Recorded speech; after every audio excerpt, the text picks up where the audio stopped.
Good morning and welcome to America's Home Cooking. Sometimes during the holidays you go to look for your seasonings and you can't find them. I have a whole stack of seasonings and I think I got 50 bottles of seasonings, just about every last one out there. Plus I make my own combinations. But sometimes when you're making desserts, you look in your cabinet and you say, God, I don't have it.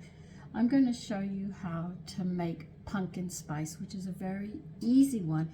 If you bake and you can't find it and you say, I can't use it, you have if you have ginger, nutmeg, clove, allspice, and cinnamon, you can make it yourself.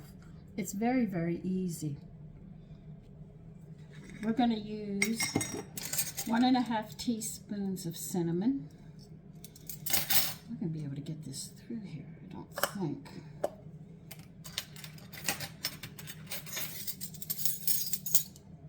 That's not going to fit.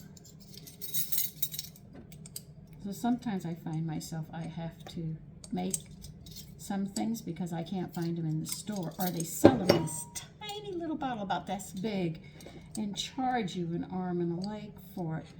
And if you can make some of these seasonings or grow some of them and dehydrate them, listen, you're going to save your money. You save a lot of money. Now in the ginger, you want 1 teaspoon.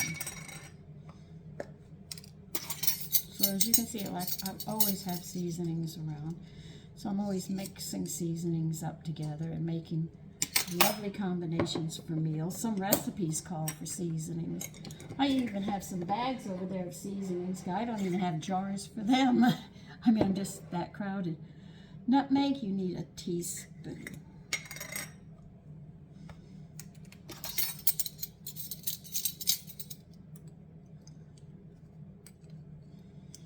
So, if you have these basic seasonings and you can't find pumpkin spice, you can definitely get away with it this way. Now on the clove, you only want 1/2 teaspoon. Yeah, that's the only one that fits in my jars.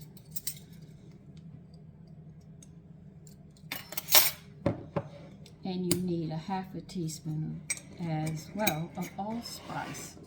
And that is it.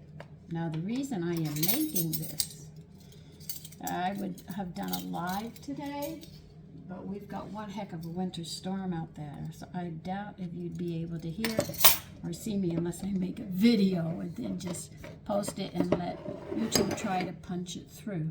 Now what we're going to do is mix this up. Now you can sit there and put it in a jar and shake it up or whatever. I have a jar in the sink I have to wash, and I'll mark it as pumpkin spice. But there are some seasonings that you can actually make on your own, and the other ones I've had to order, literally try to order, because of some of the recipes I use, they don't have the seasonings that I need, and I have to go somewhere else. But this is how you make pumpkin spice.